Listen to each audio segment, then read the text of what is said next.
Yensha kasebona se na yensha se na yemfam free akane president the Ghana Pentecostal and Charismatic Air Council no Reverend Professor Paul Frempong Mason wakasa the adesre de ato my Ghana ensori akane fori yanim say pempenso yedro no wonim nyina so nya omona so brane na yensori na enyo ye kire emfanti akwati kwan a enipa binom de mena hye wonom nsam etufu magudi o my Ghana mu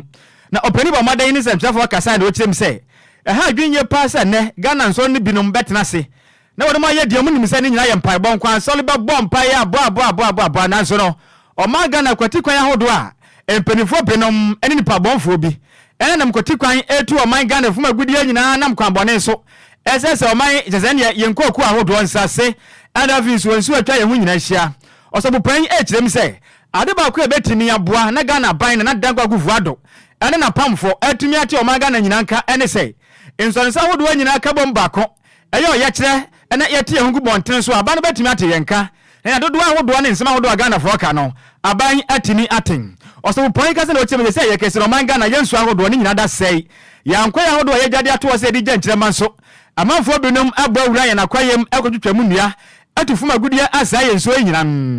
oso point kirem se bedu babimpo se Ghana mpelifo fo mu na nsi fo ma ajaga kranso di frama na de banti sa na monto na ekoso no Ghana man mpelifo ansore ena afi titiru ni nsonso ni nyina nkambom anya ba kwa anya ya kire pa de bedu babi no my Ghana ajaga kranso di frama no ne ojeman sentafo kasaye emu enchiremu nie. During my transitional period, we were able to bring the Minister of Lands with his deputies, the Mining Commission leader and other team members and other civil society people, society leaders to Assemblies of God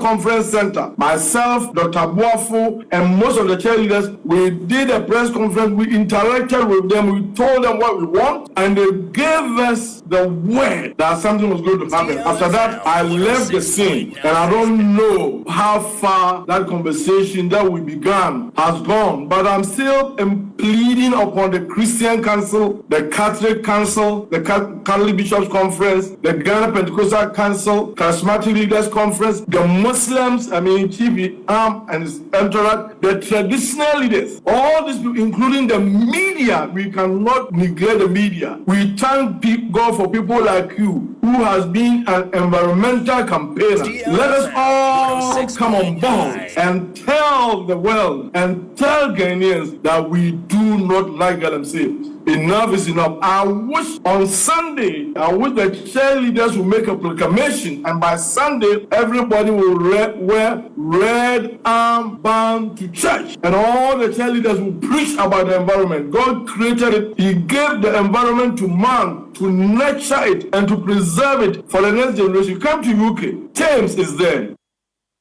And what Reverend Professor Frempong Mason, as actually must say. Baby Adre eyam paibo my Ghana fuma gudi etu nso de yanko pot ne baby abo asase na de ahye yensasa ye hweso de ndi suyi enzi asofo akogina so mo bom pa yesa galamse na se betu di anya no kura dante no wanum ensi dwomne ne ye kire betimi abo ma ban etumi ate Ghana fonka. The prayer on the ground, as I've said those days, the media people thought we were going to pray for Galamsey to stop. I said we were going to pray and ask God's protection and guidance as we go there. I am disappointed. In Ghana, people don't listen. I know the cheerleaders are doing their best, but those who could do something are not listening. And I want to tell the cheerleaders to keep on pressuring, to keep on talking. I want Ghanaians to know that Galamsey money will not sustain this nation for the next generation, no matter how much we are doing. If we do cost-benefit analysis, the destruction that we are doing now is more heavier than the gains that we are gaining. People will give other reasons, but Raymond, I am disappointed. I am disappointed. Any awuti Reverend Professor Frempong Mason, nene ana wuti ye na yankamwe Ghana for bakaya emfimpim dumienu anase emfimpim yenu ni du so no 2017 na Ghana man pen na danko akufu ade batina adwanso ene wo kirem say baby ado ne fuma gudi etuo de nya de panti ene wo no homode abeti abedwaku aboa na mpo bedu babi mpo no odo wana nkasa na konya wote so man pen ne besi so afiri say Galamsey etuo de nya de panti yenkwankwete bo sha Ghana man pen na danko akufu ado ede shay o man Ghana ma Yeah, Nameka, Achira Ghana, Mebunu, Afena, Wacho, Nidia, or Kotwaba, Sanipano, Emra, Ghana, Equa, when you're here, Nasam Mofrano, who be already 8. Na ya pegana man peri na nado danko akufado no edi asomona so no akatia senene so na yeguguzo we yensaka yebebo edi amamo yentu akase ebo no so na ye momremu a yeda so agina mu ewo galamse nsensem no eho na wasofo pani a wono na ye kofarbai ema Alabaster International Ministries eye prophet Kofi Oduro wode atuga akirem se ekwan a aban we atima tenase ama gadamse Ghana fo ma ene aban no mu nipa ama Ghana wobade bobre ye environment etimi ase no prophet Kofi Oduro etiremu a atemu kese eda hono a etwe Ghana fo empany fo pa wotirem se 2017 na wontu kwan na wo Ghana ha ana aban we mampani akufado ehye Ghana fo nyina bose o galamse no de wode nakonya wode le presidency ane ne two minister president no wode beto nchia wode beto superbet na se wantu ase akrampo a Ghana fo yense ni hu Kofi Oduro etirem se wati kroma ana sa bose no tofom bapem ne edaso aye bose efiri se wonu mo sese nkomo hwe ema galamse ni yetu ase no womo ana ese atu galamse no Kofi Oduro ekasa na wochirem se endei ansa na obetimanya sika a obeto etuo ayefa ni se pump action gun no wikita titisika no 400 million ele no 40,000 Ghana cedis na wobisa mampani akufado ene na aban mu mpanifo se Ghana fo mrantie ene se bio ahiafo mano a womo eye galamse no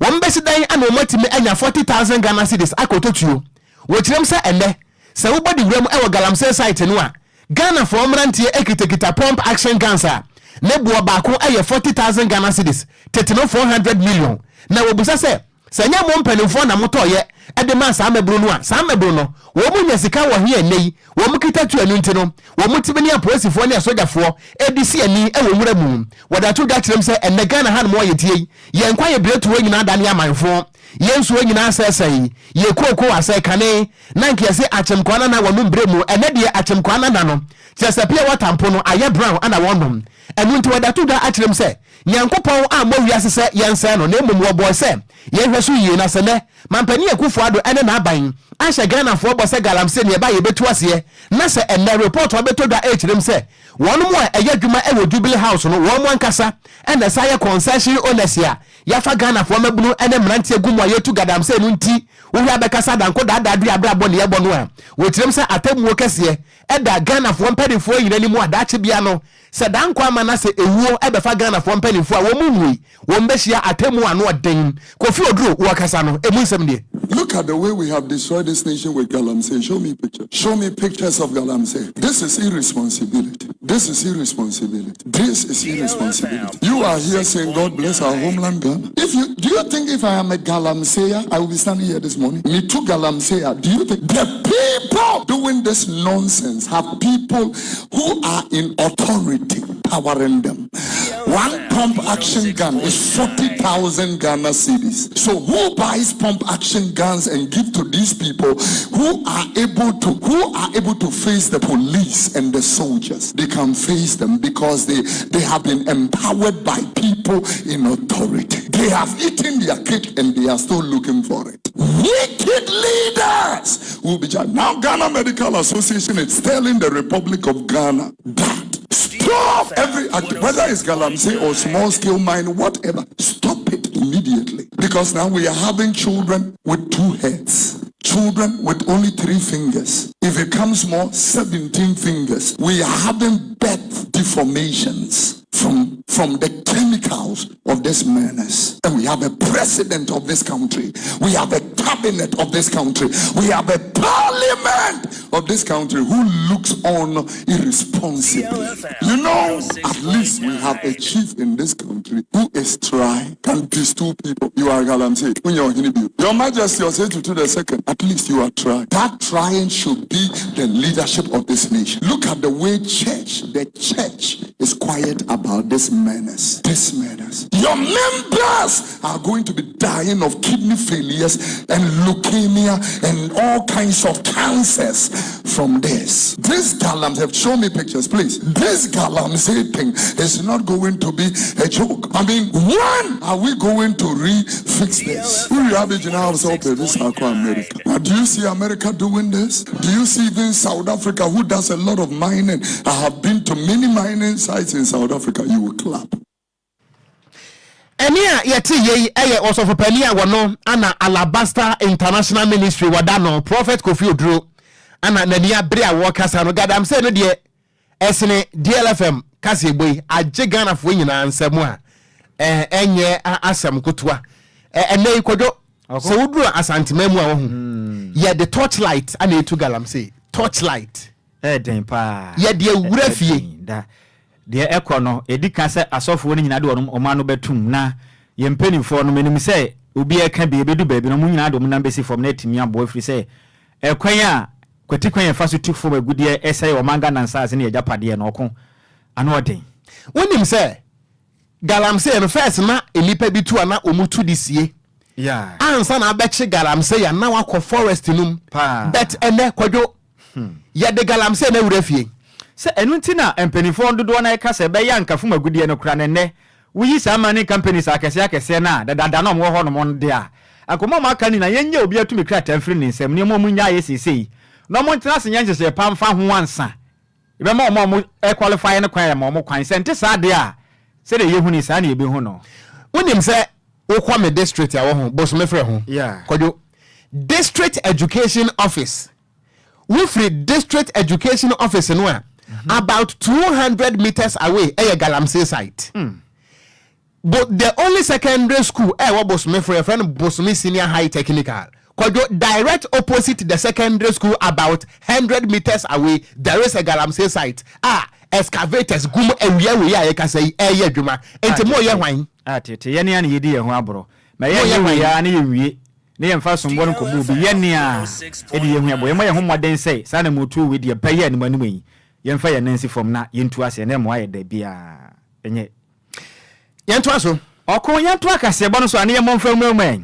our drivers and vehicles licensing authority eternity a e kan say DVLA mpani fa wo moden ade shapadi agwa komni nyane so mo division ne do nunum na no ho fa no mo hye ne nti o mabobode na me na atwam kopie mu e wa 37 nyasim kuma wo moden aye apomoten tene dwumadie kase ne nyasim kuma staff ne nyina ne Ghana de hye bi ka bo mo kotente o mapom na ma dwumadie ne ekwaso na mpanifo kyerem se ne dwumadie mu de ne nyaso betimi abo na apomode mapa atimi akwaso efa o my Ghana hyenkafo ana afei so ono madwuma yefo ne nyina ntem afei so dwumadie mu de na ho behia se wono mapomode so ebetimi akoye pan ne madwumade na ekwaso na ne board chairman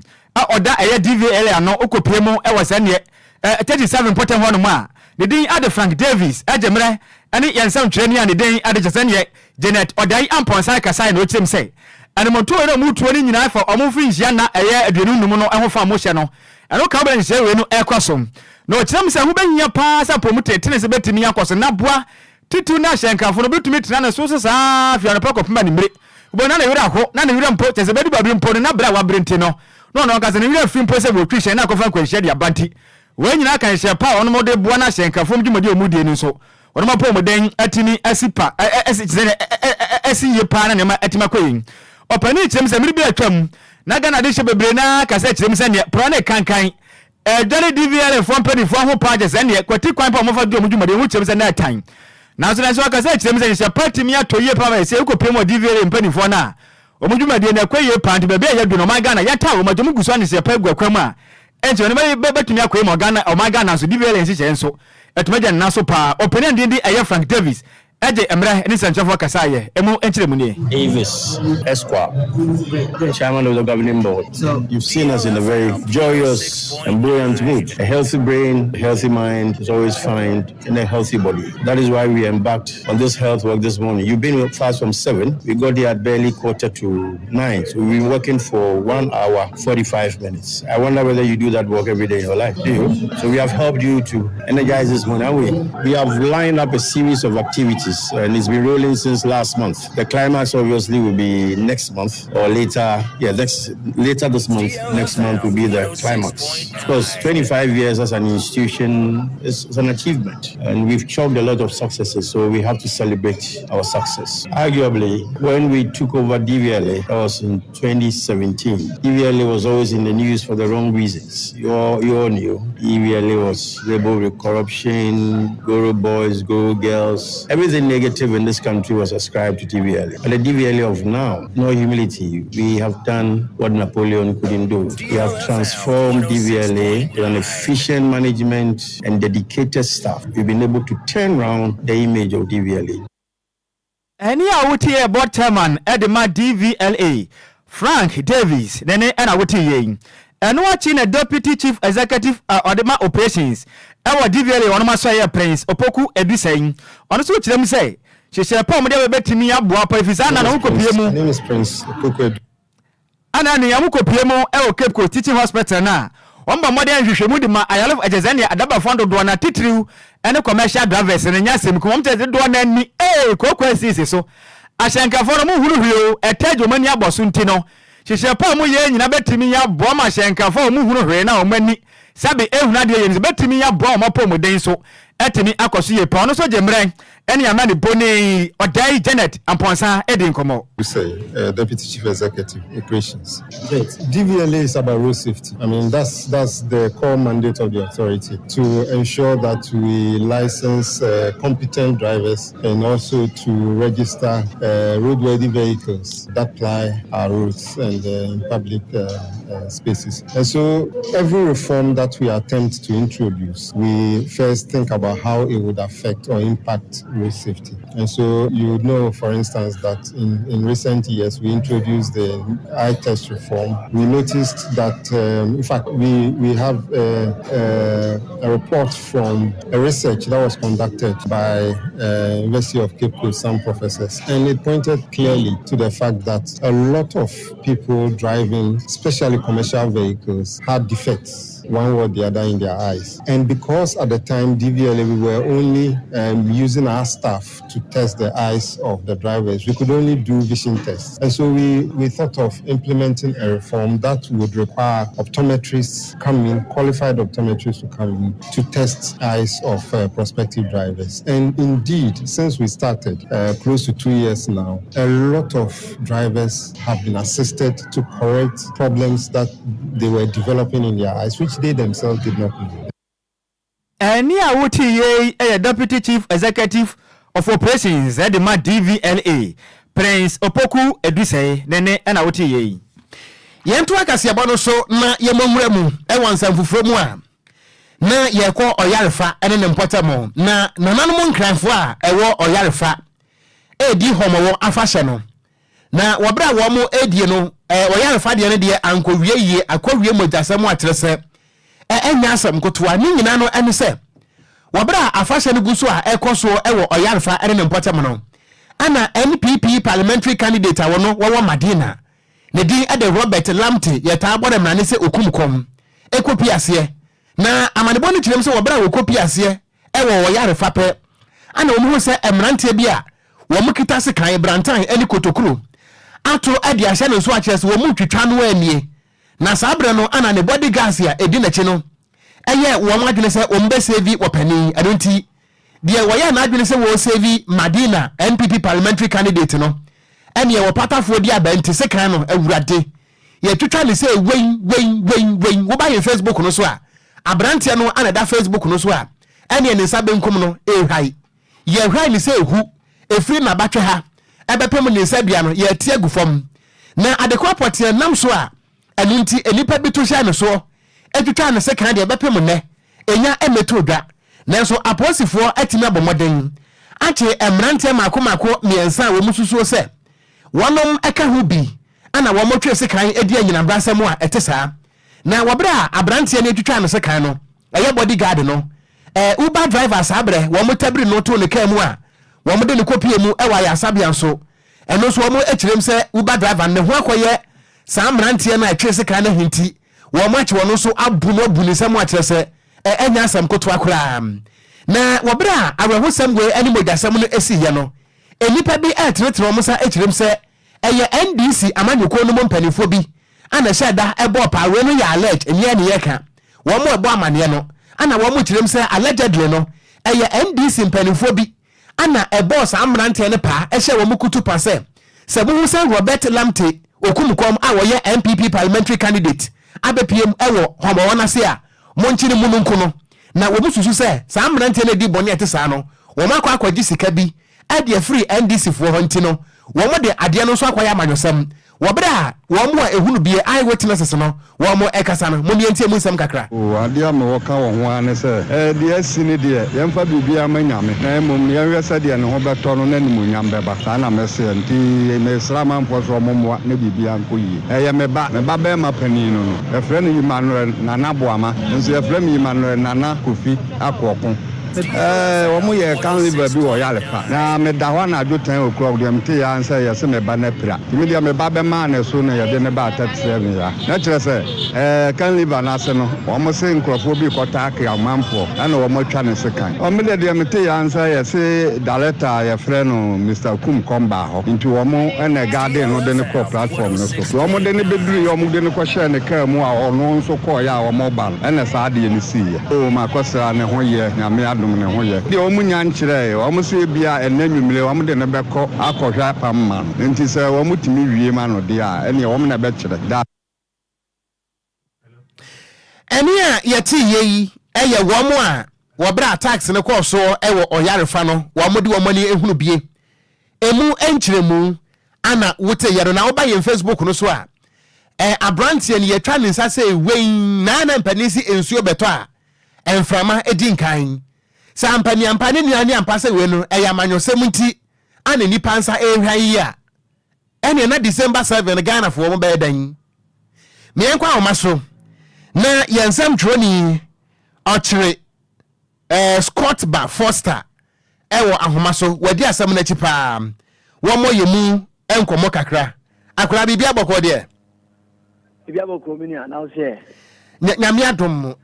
wada ma de si eno a ewo yarefa no mo na mo hunu bie na mu nkomo tesan mini abe mama minda wase na minda watiefo nyina se DL platform kesia yesa fa na nyina so etiem Nyankopon hyiramo ene adwuma pa moye Nyankopon hye Okogyeabour Nhyiraba Kwadwo awutiemi mama tia Roman father na fe de mincha watiefo nyina biom sene odi kan no DLFM 106.9 we de yenka bi hyemu ye na oyare fa sani afibia yedi ya fashe no and say this year so ye de hihye so kama mpanyifo ye niema nyina fine oh say Bible class say there is time and a season for everything you know your election season no enti occasion as event bia ba candidate no pressure mo beba if your candidate ba ko Madina constituency ye fe no Honorable Robert Lamte MPP parliamentary candidate oba event na say enyumre no eno ye Saturday no and obaye eti oba event na so no obaye donation but ye wo event na so na nkofo person omo rashiko stage wo eko scatter niema because omo ntia say MP no ma speech and as MP no donation but na nkofo edi na chi prevent nkofo na omo person omo cause problem no eti ona bonika say we no na oko fie no and the bodyguards no air garden no. Now there's one guy be a friend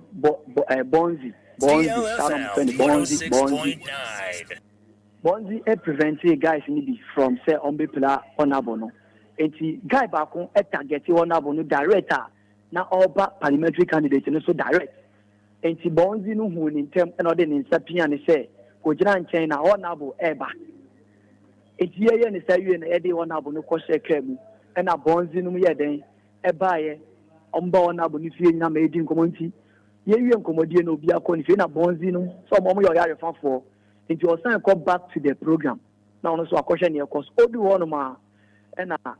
squad e ration say masa una ye ba wona bo so na so mprema ye mbipra wona bo na na e no so na sa de munu say onye mo hwie e wono ma na akwa ba akwa piano akwa ni piano na no so na de na opiano misa e wa na akwa na twisikan chese minia o chanitimu ye nim nesi ye na bonzi ne de nsa across the community. And me and trying to make sure my son is an educated. DLFM 106.9. Now, many I always say, almost boy and a now boy and motor a tuno. You have more than into Uber, Kamu, as you had in a hospital. You had in a hospital, no, motor 4 ADH, motor guys, motor Makube 5. SIDH, Rashi and Pebo and Abone still now. Say, Uncle Mobasa and come back attacking and pinning our mafine. It's almost like it's here in Abokobi Clinic. And I did Abokobi for someone to missing. Yes, I transfer and call Alpha. You call Alpha, only I do one of my motor for Abicha Hospital where she are. As you boy in Brano, Mumbun in Prano, in Kuno. Into a what the Nanyas and Kuma. Now I always remember where I want to say Uber driver now or drive a car, medical hospital. No, a priest or cotton so the abre near Prano. The one boys and say, oh, now the independent hospital now. I'm not saying Animia. I can't be now. Say, no. Now Uber driver no matter what and so Bone Preprano. I said, Bone DLFM 106.9. Ama, Cecilia say Uber driver no Cecilia or no hospital or responding for treatment. Minia. Enti Emranka wo mutra se bonzi ni team na wode ne nsaje ye no ye hu se Nikokromuti no ene ni fingers no the four finger no atete agufom wo matimi apempam asise so ana asese ano aye kurikuri asese ameno ka say die yakopiem wo 37 military hospital yani parliamentary candidate no Mr. Robert Lamte Okunkom yani na kopiem wo military 37 military hospital asese ameno ka say ye wo 37 military hospital ameno ka say na adopted for the clinic almost in Prima, Yenko hospital. But according to report, I mean, Sakari said, adopted one of more than the insanity is Japam. And she almost said, Yamibe, I don't let me in a Suyedia. She said, yeah, confirm, say, Bay, and I say, ye. But reported by and say, Omudi Sisua, Omapam. It is Yamnoka said, a branch of HIRSA. Minia, Bakwa Major Wamwako. What your report no ene chese script na buy no asa allegedly enipa bi finger NDC wom se asa wonu mu na share kire se enko attack MPP parliamentary candidate no we ye refa no se a mere allegation but mu amudi akire no bibisa aba moni mu ana meni ma me fa we minje bi se Black Stars ene Angola bebo na Jordan Ayubuka kutwa Kudus Mohammed. But I say it's possible. As it's saying competition. Yes, a competition. And to be an opponent. There is no way DL any media house the board now Roman father be Ocran Nhyiraba. A opponent and a bear attack you. But also what must say. And he send ya every pass a NDC for being necessary. Obi abedi dance election year they be there to me see. Mean to me CNP say NDC for necessary. Nemo my emphasis on the amount say you both football match nipa on the the same team entimin chow entimin by attack you this say opponent but media the entire me busa sa no say ye nim sa abre no na enya political platform a festival I don't know a devoid of partisan politics so say ko ba say e bia a obi ni opponent ne ko yes at that point no ye better dia dance here as media and some tro for say bia opponent ne kwa attack here because nanya political activities wadaroma yes because issue almost 106.9 and report about that same day no so na NPP for opponent NDC for so grounds and almost about the packet cars or more grounds and the omo but since you me am gina ha mean to me CNP ma say NDC for the disagreement but it is alleged say NDC for Bishasia, omu ya omu sha manfo kutupa ama saju media no eno so etumi ekoso minia me na se na koso ade akire ma ye na fe ye hwehwemu ma ne nsiase na fe no ye ntime nya nyina so akire se ye political instigation ana se ya manyokuo bi ne kwese obi aji se obi nkoye sa but as we speak there it's alleged ana a mere allegation ntime ne koso ade akire the better from bianso na de asom ye why nyame adoma police force etumi achi nipa makuma kumiensa as is here no more abankukuma ye nhwehwemu. That's right. Okay. And police Ghana police member my pastor no more boy ya fan e be pick be bia incident ni DLFM report 106.9. about say cameras were around ya pick bibia nti ye hwe say at the end of the day no be to me afega nipa na odi sajumede ni out na. All right. Okay, me da say papa nti de be se bia na wasa abo amane. Mate me de manu si no na me fa kwanya iso fa mo sap mo platform kese iso etimi etu nipa nyina afo eni wiasefo nyina eni obi bia youth o tie ni say election ni twem a etwem yentumi en value election no and yentumi value party than yenua yen kan we say about to ye be kwawie onipa na wo kon de ama no obedi aba na ye okohwe nipa be de to be hu no obi kon de ama mahama obi kon de ama ba omi animo mahama animo bibi to wa e be very difficult e say mahama be fi baby owo so ba bebele e be very difficult say baumia na say kufu ado be fi baby owo so ba bebele enti youth no enti omo hofo because e be see that say obi epra during election party na yi na ni amomo. Okay. Minia mayen fancy na kwaso adi akire mayen wada ma yeda ase pan so ni amane boyi. All right. Okay. Enti abusuya ya mane boni Ochiri Scott Ba Foster ana dia mane boyi efri Oyarefa Abroye no. Emo ya o. Betina kurom ha sa na wo yonko sabe de pa na waje wona. Ohun se de abrante ne se na twa no. Akwa ye mojasem ti ana kufitela ntumi amfa nto so no. De ode to so no ye mra mapempam nanka wohu ni nse na atwa danka sa o. Anka yo mbe hye opa ye twa kwa brane kokrometri se hu. Aka ketekete ni nyina sensen ho no mo. Nti dia pa na manyosem be ye de ye ntumi nsisu dua. Se bia na efriwe na sef na mbom ye hwe ye hu ye fri se manyosem bre na ye wura mu no. Me ye mfa ye party affiliation bi nkototo. Se be nkrande gunkum ye nuane ye wi amanyosem ni twamu wi a ye da so ye Ghana fo. Goyo Oko oba kwa na zabe hwa ko yantu akase abo so na yamboy de yamfa nwura mu wanka bopure matem na head of programs Edma DLFM 106.9 no kura yanso ena drive time na bi wa ha show no na trem eye Mavis inshira mensan ni dona bona mani so Silver Lady SR abon homoden akodi na woda ewo eye chosen children's home orphanage center ewo Dakuman Abrekuman North eye mansere ni mo ka bopure matem na dwumade na Silver Lady Foundation ana afizu DLFM 106.9 na dwumade we ahyehye so anyasem kumkwana na mimi de twa mwen de bo made kopie mu e wajene ne okopie mu eye chosen children's center e Dakuman dwumade na sefatawane nya esane yens ehu po emfata se be ka de akyerewo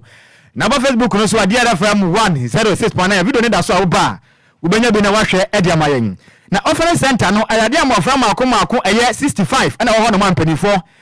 ehwe so betimi ya bo na mofra yi enya tram ya pa enya tibia pa betimi ya bo na omaiga na so mpuntuo atimi akonanem na amanhyira kopie mo no enya no ko na koye na mom enya ubepimo DLFM a opening power no anase ye maame ono ena ye managers oda dwumeko ya no eya Miss Meber entry eba modern kopie mu bi afinso eye DJ Hitman Prince Obin okopia mu bi afinso eye morning show ye host na ye bon maden pa se ne efia shika ye kokram na tenamu okopia mu bi afinso Libya boga kopie mu ena amansansu eye show host no nso eye Michael Kote de do bon man se ne obofo Michael kopie mu bi na nadwo mpanyi na tasem mienu apakanji age okopia mu bi ana vinso mi ankasa Nhyiraba Kwadwo Sammy bi mani kwatwa wisi a me hune tia center mu su kopia dwumade na sen na dwumade ni to Ghana na chese na Silver Lady achirem sei ade tia obo no homade kopia mu chosin eye home center no nya ni nyina ne sei papa so pa homa so nya ne de ne mom ni ye mo firi sei o manga ne yedi a wododo na kopia mu o miam ya wodo bi kwaji ye ne anonnom nsabro ne mom ono no watra se hu se Ghana de hye bi hiam wanti emofra mu ni kamafo mu ni agya eni na no ehu ba hinya pa se na wo na de sana wo da kese te sa no nso ono kete baba ne homade no ne nkwana tu nsa de dwumade ne kwa so ne ne ono de bebre na nsa dokkodokko bebre na kopie mo de kwa cha wonom afi so ensu a efre ne Lumba supa yani yanka sa e papa ana afi so mame yesa ne Lumba e ba moden ade cha yansu kopie mo dwumade na se a ene jese ne agudie hu ne o bebre na de kopie mo koma mo frɛn jese ne ludu ene afi so ware na afi so damisi kopie mo a ye ba moden ne mo frɛn e ba moden atonsa de di ana na nya se kuma kwa jese ne mimi ndai na sebale di kase o kyerem say we ni ade betimi ya boa e ma o man Ghana so ade hye woni bi etimi aboa won ne senti sane ma we ya watro no aboa ne power na ni agye pansa wono so etimi ni mofra wono ni bie etumi etonsa edidi Kojomida say say afisiada ena so bi edina oda eye kusie eye afe ena ato me meka de bia say ye calculate calendar no say January to December as 1 year, but no, I calculate it from your day I award the birthday no to the next birthday. And I always say until say the next birthday besono won't celebrate 1 year na ye can say I finish on the 1st of January. No. So when no, I feel like for the cookies, I wish ya air mimicry so, and I feel so said the fish no 1st January, I can say New Year, aha. I feel that is my new year, my rebirth. I feel Masaya Shas for and it's with people you love and people that you could ya do more. I feel the core ya BCI no, one mudaso one as some mudaso on chain.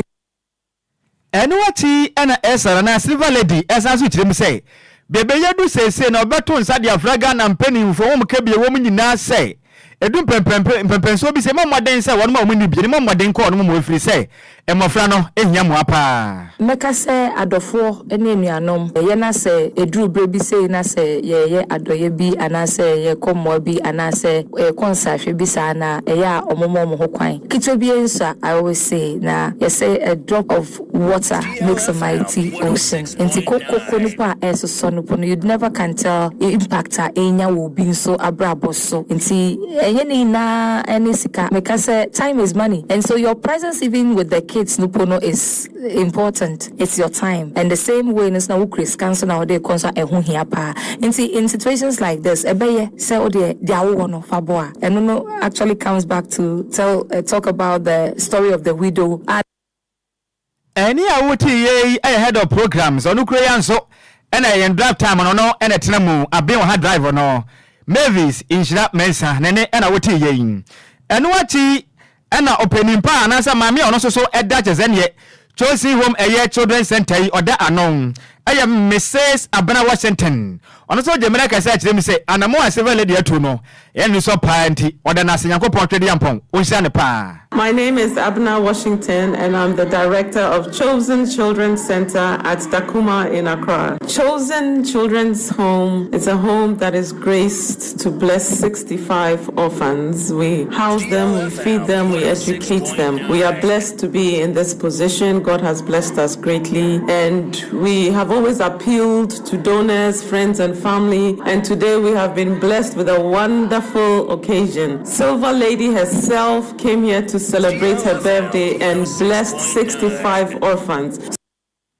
Any awoti ye director at the Chosen Children's Home Center and no what Dakuman. Ne day at the Mrs. Abana Washington. Nene and awoti ye. And what in a dear Cassiabo and a mofra. One my Chosen Children's Home orphanage, you know. Eddie and command business and mofre. The civil lady I must say Moses will be kappa if his mammy. Yet an acid to jump on Yakupon, Ocean pa. Say the Nasi, Nanyame Shran, Namishan, Mabionia Skyflow, Adoy, Namishoma, Negation said, Yes, if you banism, non blan on Cayenne, Ombe Adoy. Yeah, the mommy, Silver, as the Sawa Bayado, Yama Chosen Children, Kola, Wama, Nia Agenda, and Nasi Baby. Sana wakayeno jabeko so akayeno mpaibumu so sanya nkopon hirano yebeda dadi Lumba FM so asene omomo ho nyina omama yeni agende pa thank you esraga na fompeniphobia se wa sika kakra bebo wonsem no obekaye chose nkola no abeya adoya amaye yeji bibia ne eni so de moye mayen so any awoti ye Chosen Children's Home orphanage e wada command e mofra no one money na wuti na ba Facebook no so a Kofi Taylor Dama or the video na to so DLFM 106.9 oh any kapam ebusia yento akasiabo no so na ye bedan ye ho age aboafo nkrato aba ye ba apakan GH atena se a wono so agoprama so nsem wode ebeba na bra pani Charles Mante anose enukrasem pa ne se wodwene ho a wonte ase de enti agalamse yi wo maga na yentimi nto ase na adenti ana wo man yetimi atena ase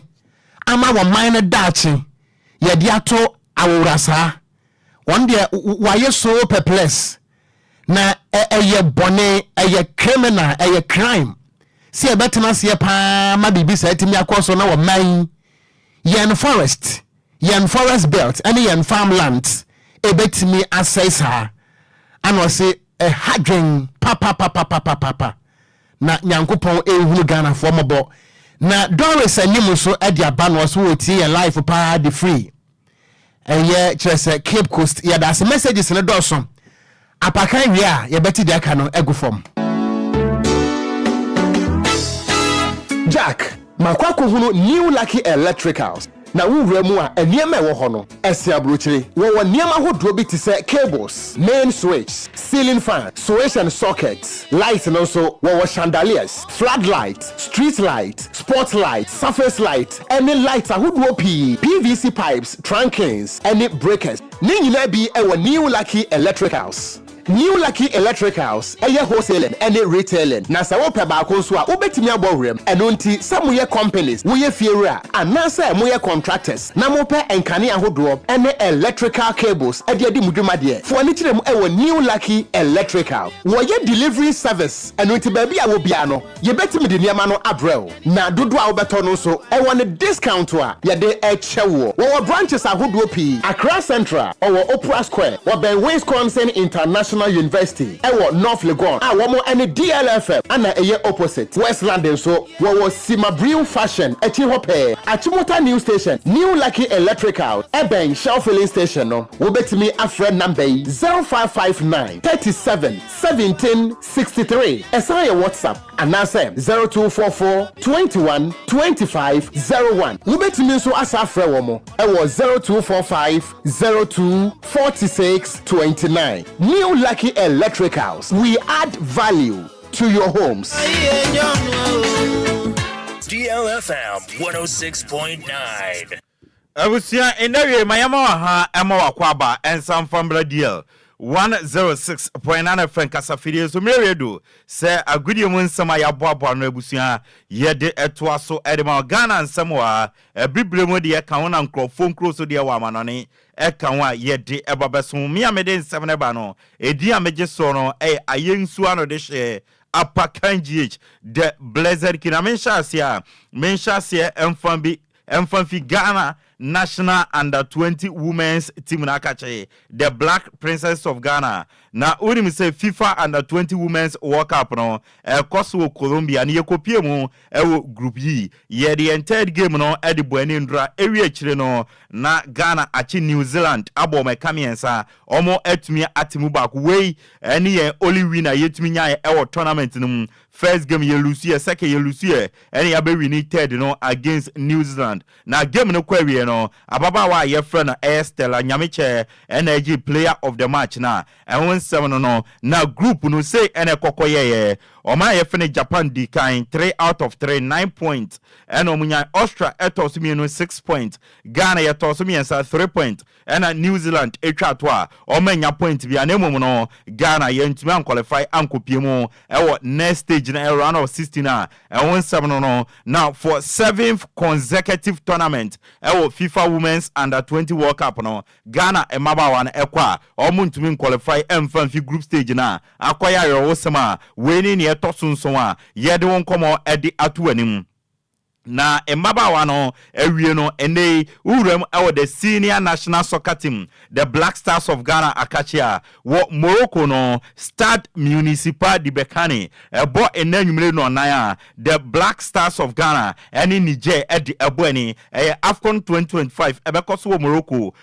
group F no second game ena ebekoso qualifies no ena Niger eni Ghana edi bo eni nde 4 p.m. ayede wonsam edi atu anim na coach Otuado coach Edema Blasters wa confirming say Abrante friend Jerome Opoku a osina kandema Istanbul Basakse no Abrante akwa kupra game we no ontumi Bobby against Niger enda wonsam no anu achi no ana Otuado echima wasi game aye Lucia against oma ye friend Angola no mentally no bia down onu Otuado no down essence wana anwene ho ansusu da se Angola ebetumi abehyen ewo nya ye mamunti after game no na in fact or down mentally nemo ose ene against Oma ye friend Niger no game no enye game a ebe mre esan so Oma ye friend Niger no omo ye well educated tactically eba ni tactics na omo money mo osoro enti game no enye zinemo no Ghana ye be ne ye be bia se na be ye betumi edi nkunim eno eye nsema otuado area tudwa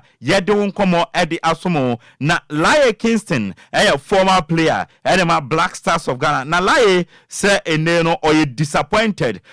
commenter Angola coach your friend Pedro Goncalves tudwa say as a country yenya stadium papa any park papa pitch papa na yesusu aka Laye Kingston echima osisa ansem na coach no tudwa no in fact na wira huye pa say yetie memu no obi na fi amano ne ebe kasa ansem na chen osi animanim ha ya no yehia proper people na ometumi maintain yem pitches no any yen stadiums how don dia man send yebenya stadiums papa any park papa esusu akan eno yen sama Laye Kingston or de atudwa yede amao na yen to ansem no so dia Ghana Premier League 2024-2025 season no is back. Match day 1 na watching and etodwa dano memne dano DSC anshebi sama test anshebi sanso na Vision FC anshebi Brekum Chelsea enso anshebi na endra game seba so no Holy Stars ebe share has ekabako omo entumante Kara United etna fia Asante Kotoko esho mekanaba ko entumante na enso atemantra fie omo shemienu Young Apostles entumante Adriana Football Club any Heart of Lions equity obi a hye yonko ekabako baby any Ghost Stars echi Legon Cities ebo mekami no omutimu bako na Nations FC etna fie omanhyebi Bechem United anshebi Media etna fie hye kanaba ko a Accra Lions entumante table na de enso atemandikan 3 points Ghost Stars etos mienu 3 Asante Kotoko tos miensa 3 na Bobo ko friend Media ma etos na omo 3 o hwe hasofoka omo ne na mase o baby o ma hyase entem 15th position and omoda omo ni point bia yede awonsam ede atwanim na match day 1 starts na say na koye ye total of 9 games na 9 games no total goals apm no 10 home goals no 6 and away goals no 4 and so Shannon so former me say Prince Tweneboa a osina kan edema Holy Stars and aye player wash first goal this season Ghana Premier League na wan shentia obia say in the house of folk 2nd minute and o share sago no editi abobo ko friend house of folk has the mu coach we man pamona or the mobile relegation pay manati money so eno house of folk wonsama ye de amao na tewa manane uram US Open Tennis Championship 2024 na abana wie na women's single no ababawa ye friend Arina Sabalenka a ofi Belarus no oche abaiwa ye friend Jessica Pegula a ofi o ma ye friend USA etwana meno kase Arina Sabalenka and etumi agi 2024 US Open Tennis Championship women's single no waje edi esine na so eno Arina Sabalenka ye bono abaso uram our mema na fema men's single no so abrantia ye friend Janik Sinner and so efi o ma ye friend Italy oche USA abrantia ye friend Taylor Fritz etumi twano 636475 ameno kase abrantia friend Janik Sinner from Italy no ono so age men single no at the esini sre so enwo ensem no na uwramo FIFA Women's Under 20 World Cup na ye real group stage no say the round of 16 no is set na omaya wodo qualify akopiem round of 16 no say na Cameroon Nigeria, Mexico, Germany, Korea, and Ubenya Spain, Ubenya France, and Colombia, and Brazil, Japan, USA, Argentina, Austria, Canada, Netherlands, and South Korea no omunyina so etumi qualify akwa kopiem na pareno say na Cameroon and Brazil bebo Nigeria and Japan, Mexico and USA, Germany and Argentina, Korea and Austria, Spain and Canada, France and Netherlands, na Colombia and Korea Republic edi abonia yedi ewonsam edi atuanima enye asam ketwa enye nkwada asam kra na ene yede esore so no urem ewa Africa ha games ebeba so ye monitor na ye nsore so dia say ena etie Madagascar and Comoros ebebo eno ye group A Lesotho ni Morocco ebebo ena Equatorial Guinea and Togo ebebo Niger and Ghana ebebo eno ye 4 p.m. na Angola and South Sudan abo 7 p.m. Ethiopia ni DR Congo bebo Uganda and Congo bebo Burundi and Senegal ebebo ye jina so ne de wonsam no edi amau enso UEFA Nations League no in the games ebeba so no France and Belgium, Israel and Italy, Norway and Austria, Slovenia and Kazakhstan, Montenegro and Wales, Turkey and Iceland, Cyprus and Kosovo, now Romania and Lithuania. Edi abweni ebusia ye gina so ensamre de doors na momre ne ko enti ye de besi na enwumre ni ade no ye ba ne aka chi bia no ye de atwa so de amount. Don't forget say ene ye the Black Stars of Ghana game no live commentary edi bebrebo no me ensa Kenya ye betena se ne ye di game no nkomo saa na no nine no ye the commentary no edi ashas ye the amount ya na wadwane en kama na bibia e fine ebusia me amede agudie mu nsem no edi by dia me giso no ayensu ano de share Upper Kanjich the Blessed King Okogyeabour and Nhyiraba preachre na ya sorry so DLFM 106.9. Yes, I'm a Ghana for Aquaba, na yenyina we so na wiyi ensem no yemfa emra ewiye na piaga o message wa ha wodi fra chimasa fo ne ba ye da se papa nana ba Donald Frank enso o message wa ha tema community 2 for enso ye chiamo news no edemo ho ye da mase Philippo kwa break asem so message wa ha ye da se papa ana Robert Gameli mi am wo fa se wasi news no loud and clear ye da se Cassandra eje so message e wa ha ye da se Kofi Parliament ye da se Derek Ayete ye da se Baba Muhammad Ifroboase ye da se Odo Difritema ye da se Janet Amponsa ye da se papa no message ye betina we so na kase bon ye de asi nya me yadom anwumre mo message ne beje bre na ye reading into details e de ama mo mfa enche ye bre no nti Kofi tell ade ko Facebook no so akenkanfo so ye mienu edia meje so eye Okogyeabour Ocran mene Nhyiraba Kwadwo Sammy B. Yada mo nyina se awia yi ama mo nyina mo eliti ye so so nana adwo ase okay nene mpamfo bese nkonya na Monday's edition of DL Hour omode atwa mo so stay tuned. DL News.